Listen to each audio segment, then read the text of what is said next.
flying cross for a rescue mission that saved 14 Marines under heavy Taliban fire.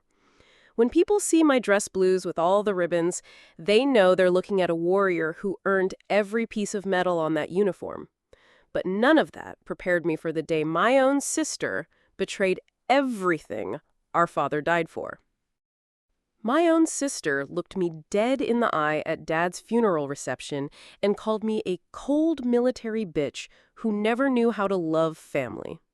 She said this in front of 60 people, Navy personnel, veterans, family friends, while she was secretly selling our father's Purple Heart, Bronze Star, and Vietnam Service Medal to pay off her gambling debts.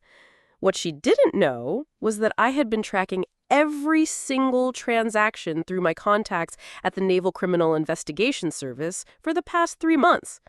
When I discovered what Rachel had done with Dad's medals, I realized the real enemy wasn't in some foreign battlefield. It was sitting right at our family dinner table. You think you know betrayal? Wait until your own blood spits on everything your father bled for. The moment I saw Dad's Purple Heart listed on eBay with a starting bid of $500, my combat instincts kicked in immediately. 22 years in the Navy, including 4 years as a Blue Angels pilot, had taught me to identify threats and neutralize them with surgical precision. I screenshotted everything. The auction listing, the seller's profile, the shipping address that matched Rachel's apartment in San Diego. My hands were shaking not from fear, but from the kind of rage that comes when someone violates the most sacred military code. Honor your fallen. Dad hadn't just earned those medals.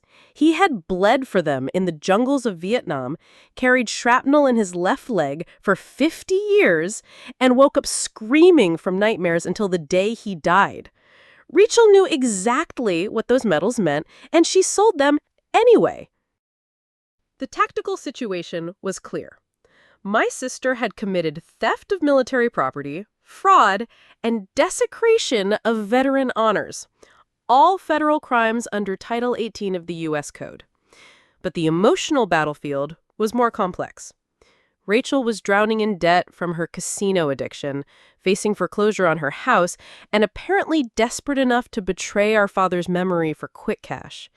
I had discovered the eBay listings during my routine check of military memorabilia sites, a habit I developed after hearing about other veterans' families being scammed. What started as protecting other military families had uncovered the ultimate betrayal in my own. The irony wasn't lost on me. I was trained to defend America against foreign enemies, but I never expected to wage war against my own sister. 3 months before Dad's funeral, I had been sitting in my dress whites at the Navy Medical Center in San Diego, watching the doctors explain that Colonel James Thunder Mitchell had maybe 6 weeks left. Pancreatic cancer, stage 4, inoperable. The same man who had survived 3 tours in Vietnam, 2 helicopter crashes, and 50 years of carrying Agent Orange in his bloodstream was being taken down by something we couldn't see or fight. I remember thinking that at least he would die with honor, surrounded by family, with his medals displayed proudly on his bedside table. Rachel was there that day too, crying and promising Dad she would take care of everything, that his legacy would be preserved forever. She looked him straight in the eye and swore on Mom's grave that his medals would stay in the family. That was the first lie. The Blue Angels connection made this betrayal cut even deeper into my military soul. 4 years flying with the Navy's premier flight demonstration squadron had been the pinnacle of my aviation career, until I threw it all away for one unauthorized flyover. It was 13:47 hours on March 15th, 2019, and Dad was in his final coma at the VA hospital in La Jolla. The Blue Angels were performing at the Miramar Air Show that weekend, and I was scheduled to fly the number 4 position in our diamond formation. Instead, I broke protocol and flew a solo pass at 200 feet directly over the hospital's medical wing, rolling inverted as I passed his window. The maneuver cost me my position with the Blues, but it made Dad smile one last time before he slipped away. Rachel witnessed that moment from the hospital room, saw Dad's eyes light up as my FA-18 roared overhead in a final salute. During the funeral confrontation, Rachel used that sacred Blue Angel's memory as ammunition against me. She stood there in front of everyone and twisted my greatest act of love into evidence of my supposed cold military heart. She couldn't even follow orders at our father's deathbed, she announced to the stunned crowd, always putting her precious airplanes before family, even making an air show out of Dad's final moments.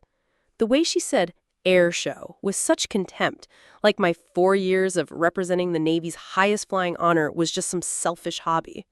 Every veteran in that room knew the sacrifice it takes to earn Blue Angel's wings, and she was reducing it to a punchline. That's when I realized Rachel wasn't just stealing Dad's medals, she was trying to steal his respect for me, too.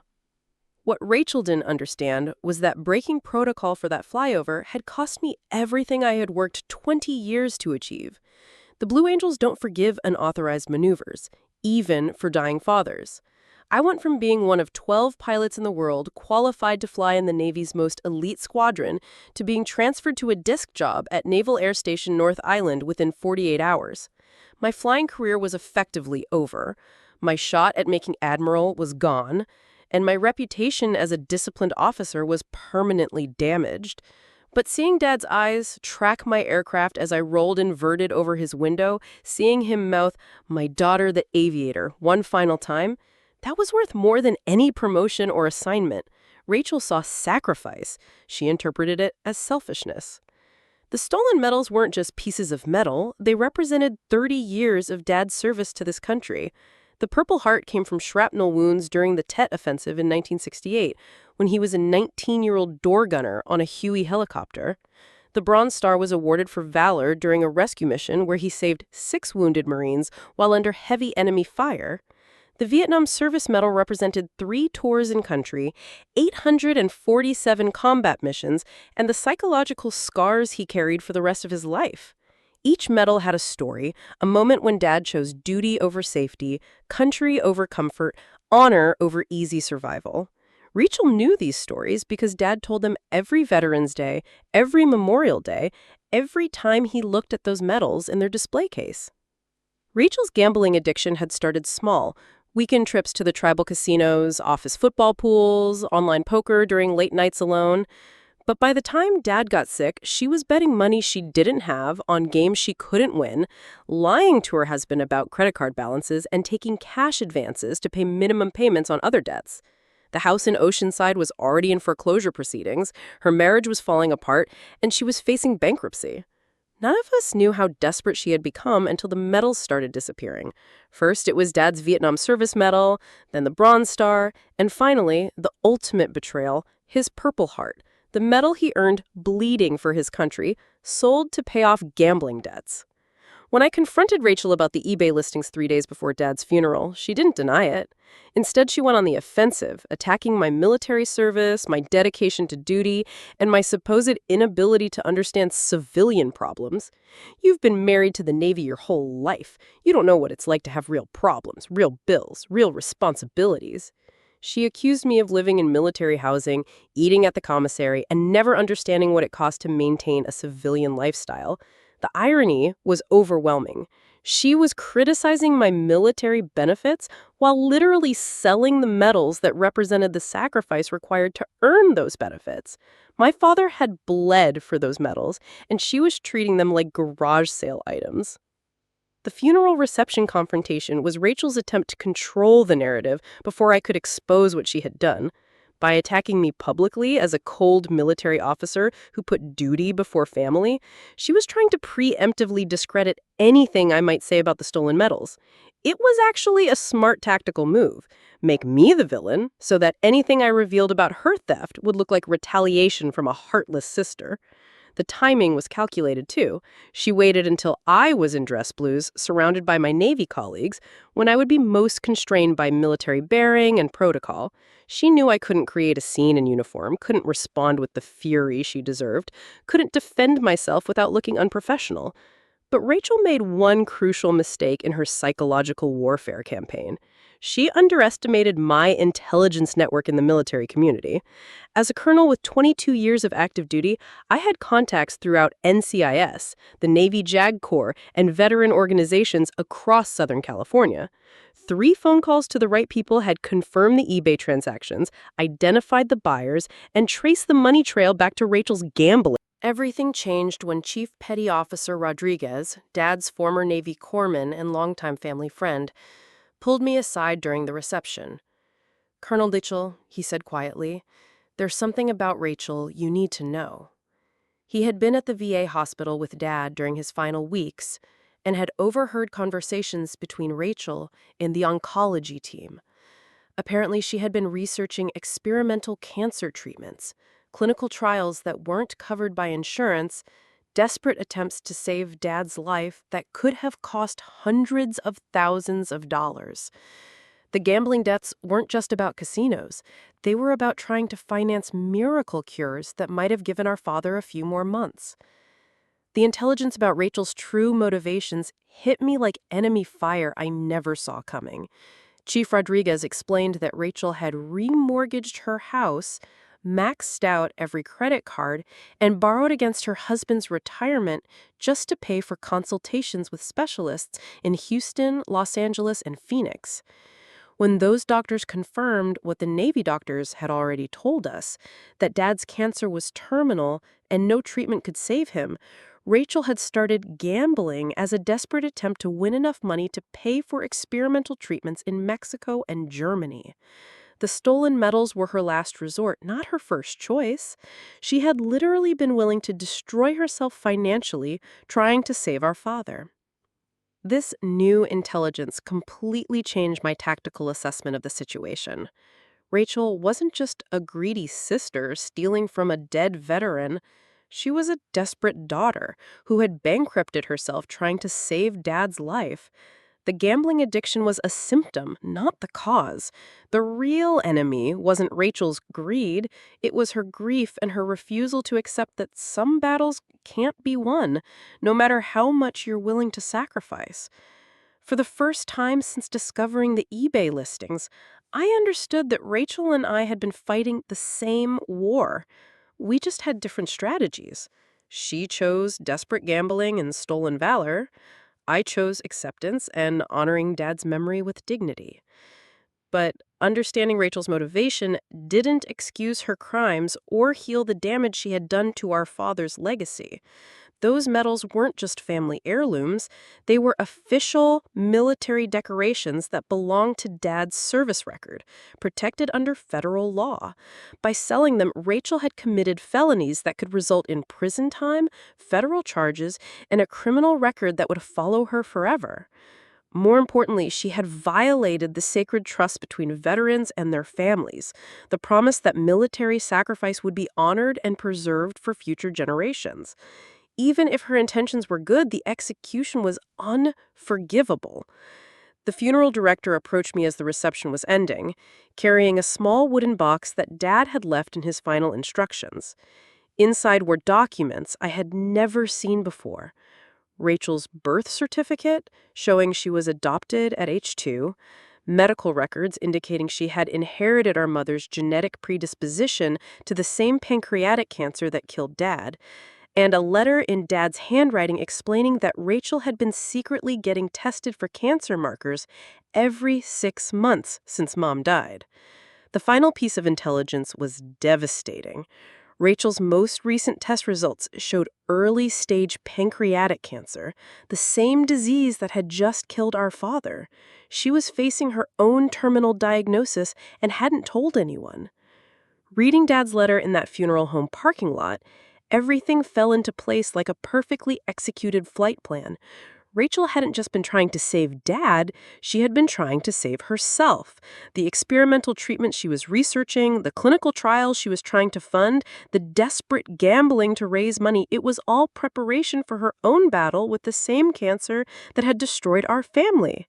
She was selling Dad's medals not just out of gambling addiction, but because she was terrified of dying the same way he had, alone and in pain, despite all the medals and honor in the world. The theft was still unforgivable, but now I understood it was motivated by survival, not greed. The tactical situation had evolved into something far more complex than simple theft and betrayal. Rachel was facing a terminal cancer diagnosis that she couldn't afford to treat, buried under gambling debts from her attempts to save Dad, and now publicly humiliated at his funeral after attacking me in front of 60 people. She had painted herself as the villain when she was actually another casualty of the same disease that killed our father. But despite understanding her motivation, I still had a duty to Dad's memory and to every veterans whose service medals she had desecrated. The question wasn't whether to pursue justice, it was how to execute it with the precision and honor that Dad would have expected. My plan began forming during the drive back to Naval Air Station North Island. Rachel had made this a public battle by confronting me at Dad's funeral, so the resolution would have to be equally public. But instead of destroying her immediately with the evidence I had gathered, I would give her one chance to save herself, an opportunity to confess, return the medals, and seek help for both her gambling addiction and her cancer diagnosis. It was the kind of mercy Dad would have shown, the kind of strategic thinking the Blue Angels had trained into me. Always have a backup plan, always leave room for recovery, always prioritize the mission over personal revenge. The next morning, I called Rachel and asked to meet her at Dad's grave in Fort Rosecrans National Cemetery. The location was strategic, surrounded by the graves of other veterans, with Dad's fresh headstone as a reminder of what was at stake. I arrived in civilian clothes at 0800 hours, carrying a folder with all the evidence NCIS had helped me gather. Screenshots of the eBay listings, bank records showing the gambling transactions, and federal statutes covering theft of military property. Rachel arrived 30 minutes late, wearing sunglasses to hide the fact that she had been crying. We stood there for several minutes in silence, both staring at Dad's grave, before I made my opening move. "Rachel," I said, keeping my voice steady and professional. "I know about the medals, I know about the gambling, and I know about the cancer." Her head snapped up so fast I thought she might get whiplash. The shock on her face was genuine. She hadn't expected me to connect all the pieces, hadn't realized that my military network could uncover her medical records and trace her financial transactions. "I also know that you've been trying to save your own life the same way you tried to save Dad's," I continued, pulling out Chief Rodriguez's report and Dad's letter. "The question is whether you want to handle this with honor or let me destroy you with the evidence I've already gathered." Rachel's breakdown was immediate and complete. She collapsed onto the grass next to Dad's grave and confessed everything: the cancer diagnosis she had been hiding for 8 months, the experimental treatment she couldn't afford, the gambling addiction that started as desperation and became compulsion, and the decision to sell Dad's medals as her last resort to fund her own survival. "I was going to tell you after the funeral," she sobbed, "but then you looked so perfect in your dress blues, so composed and military, and I knew you would judge me for being weak." The admission hit me like a missile I never saw coming. Rachel hadn't attacked me out of malice, but out of shame and fear. Listening to Rachel's full confession, I realized that we had both been casualties of the same war, just fighting different battles. She had chosen desperate action over acceptance, gambling over grace, theft over trust. I had chosen duty over emotion, protocol over compassion, justice over mercy. Neither of us had chosen to communicate, to share the burden, to support each other through Dad's death and her diagnosis. We had both been so focused on being strong that we had forgotten how to be family. Standing there at Dad's grave, I made a tactical decision that went against every instinct in my military training. I chose mercy over justice. "Here's what's going to happen," I told Rachel, helping her stand up and brushing the grass off her knees. "You're going to use my contacts at the VA to get immediate treatment for your cancer, no cost, full coverage under dependent benefits since Dad was a disabled veteran.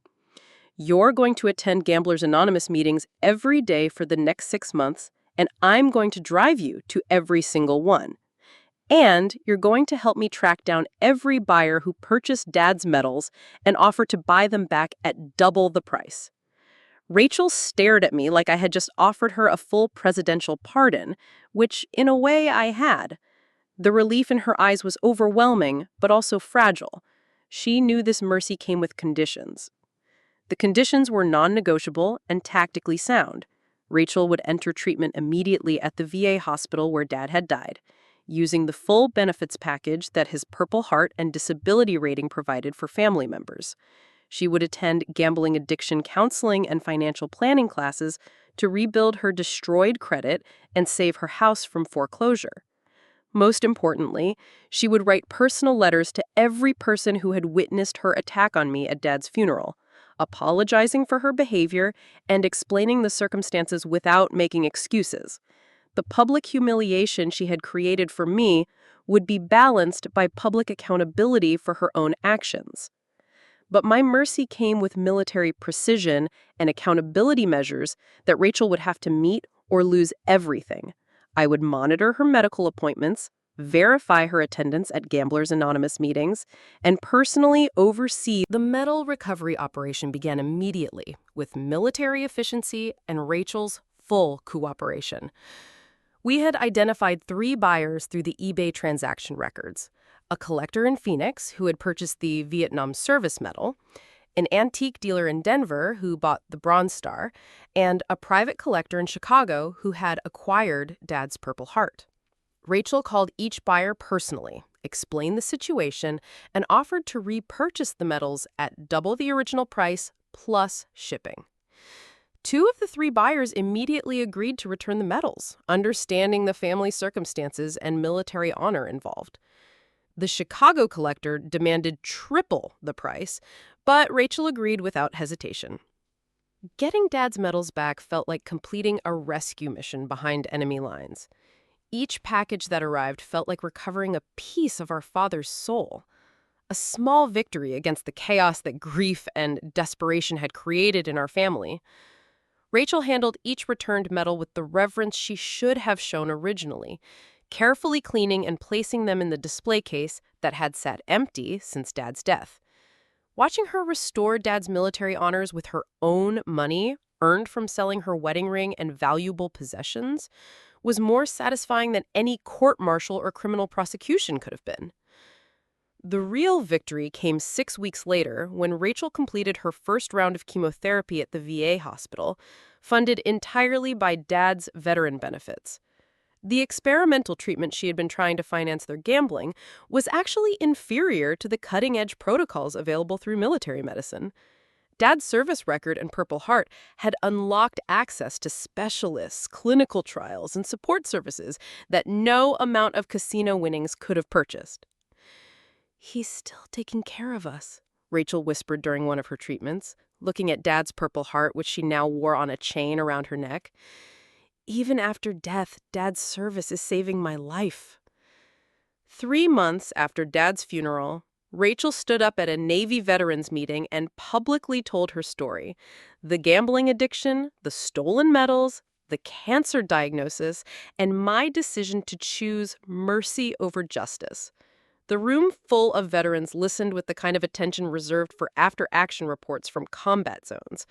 When she finished, Chief Petty Officer Rodriguez stood up and said, "That's what military families do. We take care of our own, even when they screw up." The applause that followed wasn't for Rachel's mistakes, but for her courage to accept help and make amends. The final phase of the operation came when Rachel's house was saved from foreclosure through a VA loan program for disabled veterans' families. Her marriage survived counseling and her husband's understanding of the medical circumstances behind her desperate actions. Most importantly, her cancer responded well to treatment, with scans showing significant tumor reduction after 6 months of therapy. Standing at Dad's grave on the first anniversary of his death, Rachel was cancer-free, debt-free, and wearing her sobriety chip from Gamblers Anonymous. The medals are now displayed in their display case in Rachel's living room, polished and honored, with fresh flowers placed next to them every Veterans Day and Memorial Day. Her children, Dad's grandchildren, know the story of each medal, the battles where they were earned, and the family crisis that nearly lost them forever. They also know the story of how military families take care of each other, how mercy can be more powerful than justice, and how sometimes the greatest victory is saving your sister instead of destroying your enemy. To anyone out there who has watched a family member betray military honor, who has had to choose between justice and mercy, who has discovered that the people you love most are also capable of hurting you deepest, I want you to know that understanding motivation doesn't excuse behavior, but it can guide your response. Rachel deserved consequences for what she did, but she also deserved a chance to survive and make amends. Sometimes the most tactical decision is the most compassionate one. Sometimes winning means saving your enemy instead of destroying them. My final after-action report on this family operation is this. Military families are trained to handle external threats, but we often fail to recognize and address internal ones. Grief, medical crises, financial desperation, and addiction can turn family members into enemies faster than any foreign adversary. But the same military values that teach us to fight can also teach us to forgive. The same strategic thinking that helps us win wars can help us save relationships. And the same loyalty that binds us to our country can bind us back together as family. Chief Rodriguez was right that day at the veterans meeting. Military families take care of their own, even when they screw up. Dad's medals are back where they belong, Rachel is cancer-free and sober, and our family is stronger than it was before the crisis hit. The Blue Angels taught me precision flying in tight formation. This experience taught me precision mercy in tight family situations. Both skills required the same thing: absolute trust in your training, perfect execution under pressure, and the courage to do what's right even when it costs you everything. If you're facing a similar situation with your own military family, remember this: the enemy isn't always the person who hurt you. Sometimes it's the circumstances that drove them to desperate actions. Intelligence gathering means understanding not just what happened, but why it happened. Tactical planning includes options for mercy as well as justice. And sometimes the greatest victory is bringing your own people home safely, even when they've been fighting on the wrong side. Would I handle the situation the same way again? Absolutely. Rachel earned her second chance through accountability, treatment, and service to other military families dealing with similar crises. Dad's legacy is stronger now because his medals were recovered and honored, his veteran benefits saved his daughter's life, and his military values guided our family through the darkest period we've ever faced. That's what Colonel James Thunder Mitchell would call mission accomplished. So I ask you, fellow service members and military families, when betrayal hits close to home, do you choose justice or mercy? When family honor is threatened from within, do you attack or rescue? And when the people you love most disappoint you deepest, do you remember that they're still your responsibility, still worth saving, still part of your unit? Tell me in the comments how you would have handled Rachel's betrayal. I read every response and respect every opinion from those who've worn the uniform.